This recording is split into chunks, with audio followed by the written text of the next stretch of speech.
Jackknife Finnegan Out the Box podcast episode 1, where we talk about actual funny news stories, current events in the wrestling realm, and current events around gaming, and all around just current events that I think you should be aware of. Topic number 1, CM Punk coming back to AEW. And all I gotta say is why? Why would Tony Khan let back someone in AEW that almost single-handedly took down his business?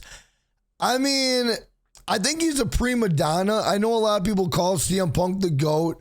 They call him, amazing, this and that. But in reality, from a company standpoint, he probably is a nightmare to work with. The guy's unhinged. The guy is uncontrollable. The guy, speaks off the cuff. And yeah, that makes great television. Yeah, that makes great ratings. But as a company owner, that puts you at a major risk. I mean, if you remember on the last scrum that he did with Tony Khan, he pretty much single-handedly almost wiped out AEW. I mean, he caused a rift between Tony Khan. He caused a rift between the Young Bucks, Kenny Omega, all the big players that, have a good stake in AEW. And he almost crumbled that foundation all by himself. And then he goes away for 9 months. And Tony Khan's like, you know what? Come back. We'll put you in Chicago. We need to sell the tickets. We need to, get a big pop. And, he comes out, does what he does, and cuts a promo. And it's like he didn't even leave for 9 months. He just goes right at the Young Bucks once again. And I'm going to say a month or two, maybe 3 months, Tony Khan and CM Punk are going to be back in the same situation. Nothing's going to progress. Tony Khan is going to look really stupid for bringing him back. And he probably will get criticized for bringing him back. So I don't think it's a good move, but you know what? Let Tony figure it out. He's got a lot of great talent on that AEW roster that he is just not utilizing, not using properly. And I mean, that could go for WWE as well. But I mean, Tony Khan, you're out there spending all this money, building up a roster, and you're just letting these guys sit around in the back, and it's mind-blowing. It's crazy. Why would you waste your money like that? I wish you nothing but the best. AEW, they did come out swinging. But one thing I noticed about AEW is, and they promote this, that they don't have any stories. But in reality, that's what people like. People like the drama. People like the story. You got to keep them, coming back for more. I mean, wrestling itself is not going to sell AEW. That's why WWE has been in business and has dominated the business all throughout these years, is because they keep you coming back. They have a story. That's one major thing that AEW lacks. So, and I know there are other federations. I know you got Impact, Ring of Honor, NXT. You got all those things. I'm just talking about the main players right now, AEW and WWE. Even though I do like GCW, but that's a whole nother beast. That's like ECW in the modern day. Pretty wild stuff goes on there. If you haven't checked out GCW, I highly recommend it. Nick Cage, wild animal. That guy's like Sabu of 2023. So pretty cool stuff going on over there. Some people don't like that type of wrestling. I do, but it is what it is. But now let's jump into another subject. We're going to talk about Mortal Kombat 1. Now, the other day when I was at a restaurant, I actually got the leaked roster of 19 playable characters. And I was kind of skimming through it, and, I'm going to rattle off the names. Let me know what you guys think. We got Ashron. I don't know who that is. Havoc. Johnny Cage is coming back, which is good. Kenshi, another classic. Katana, Kung Lao, probably one of my favorites. Limi, Liu Kang, Melina, Natara, Raiden, Reiko, Reptile, which I'm not going to lie, when I watched the trailer and I watched a couple things, I didn't see anything with Reptile. Made me nervous. The fact that they got Reptile coming back, I'm very proud of. You got Scorpion, you got Shane Sun, you got Sindel, you got Smoke, Sub-Zero, and Tanya.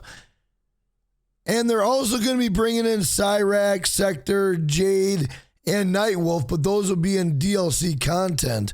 But not a bad lineup. I mean, I don't see Kano. That's not good. I'm not seeing Kano. I'm not seeing Sonya Blade, Baraka. I mean, a couple cult classics I'm not seeing, but, I'm not too sure. These guys might be a better fit. We'll have to find out. Now, I'm a huge fan of fighting games. I've been a huge fan ever since Mortal Kombat 1. Street Fighter 2, probably one of my favorite games of all time. Mortal Kombat Trilogy. I do know the deep roots of Mortal Kombat, but one thing I am not excited about is the fact that they are changing the timeline, changing the story. That might be Mortal Kombat's downfall, because never in the history has Sub-Zero and Scorpion been cool with one another. They've always had their differences, but in this storyline, it's like they're working together. They're brothers.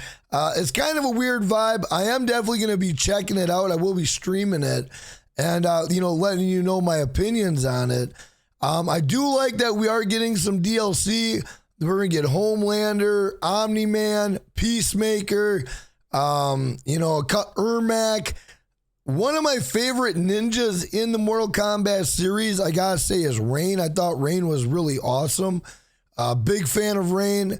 I like Cyrax as the Cyborg. Smoke, I'm not sure if they're gonna bring him back as the Cyborg or the Ninja. We'll have to find out. So Mortal Kombat, definitely on the list of games that we gotta check out in September. All right, so moving on from Mortal Kombat, let's talk about the other hot button.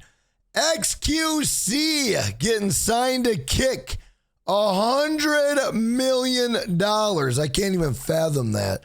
I mean, what would you do with $100 million? I'm sure you could do a lot of stuff, obviously, but that's wild. I mean, Kick is buying up a lot of streamers, a lot of real estate. And honestly, that kind of makes me nervous. I see nothing but red flags coming from this, because you got to think, $100 million. They bought Aiden Ross for around 75, probably to $100 million. XQC, $100 million. Amaranth, probably $100 million. Another guy for like $75 million. And, Kick might have that money, obviously.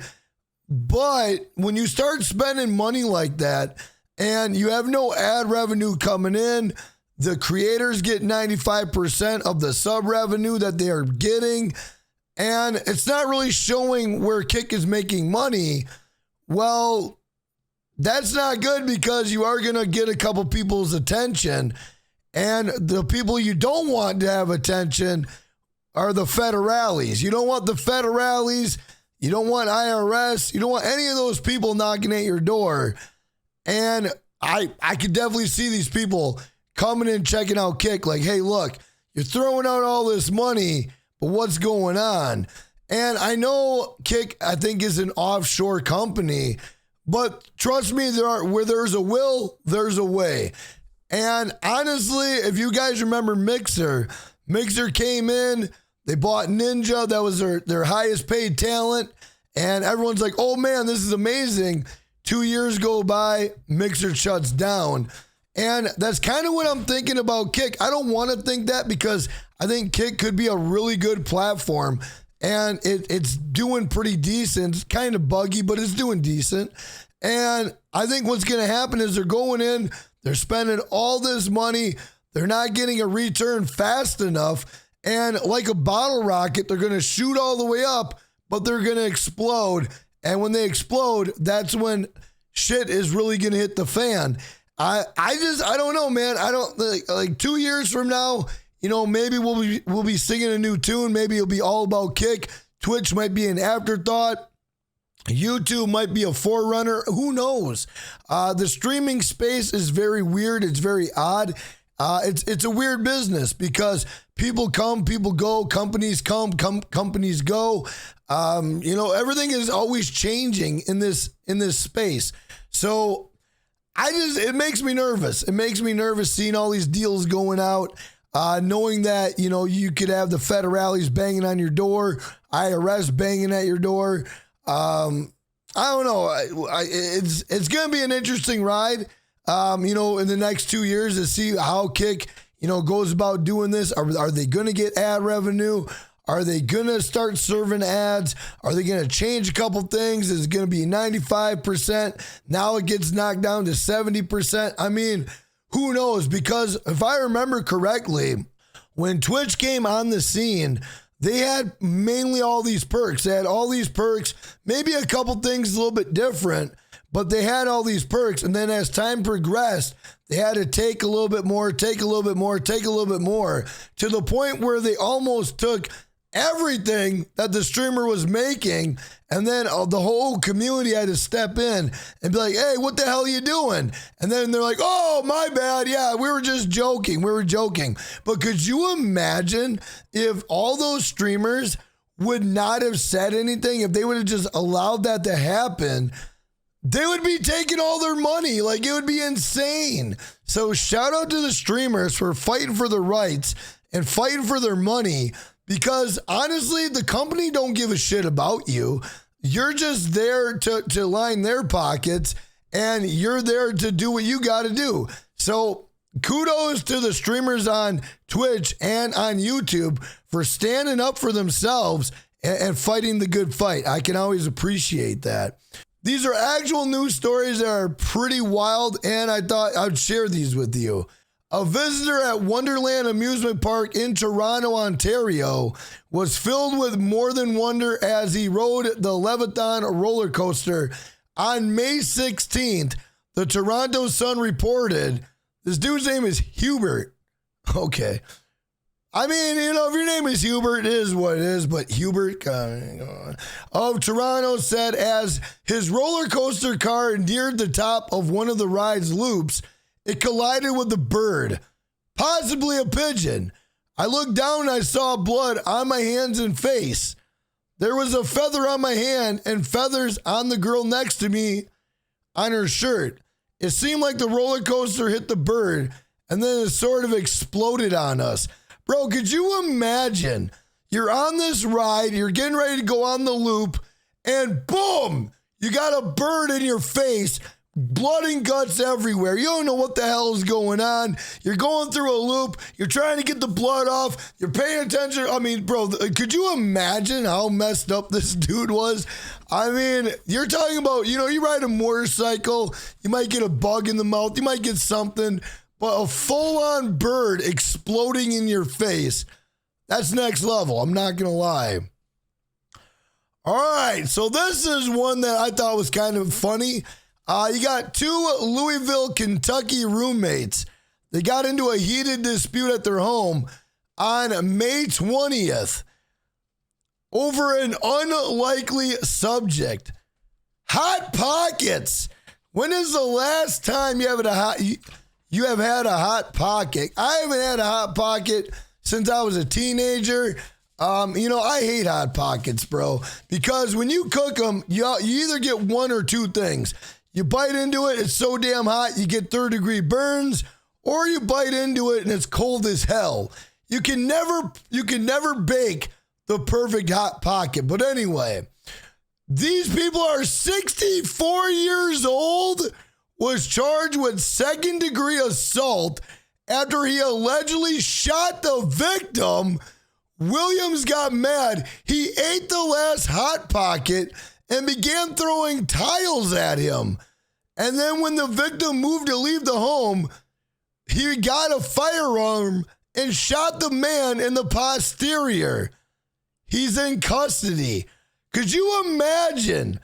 You're 64 years old, you got a roommate, and all you got is one last Hot Pocket. And the other roommate eats your Hot Pocket. And you shoot the man.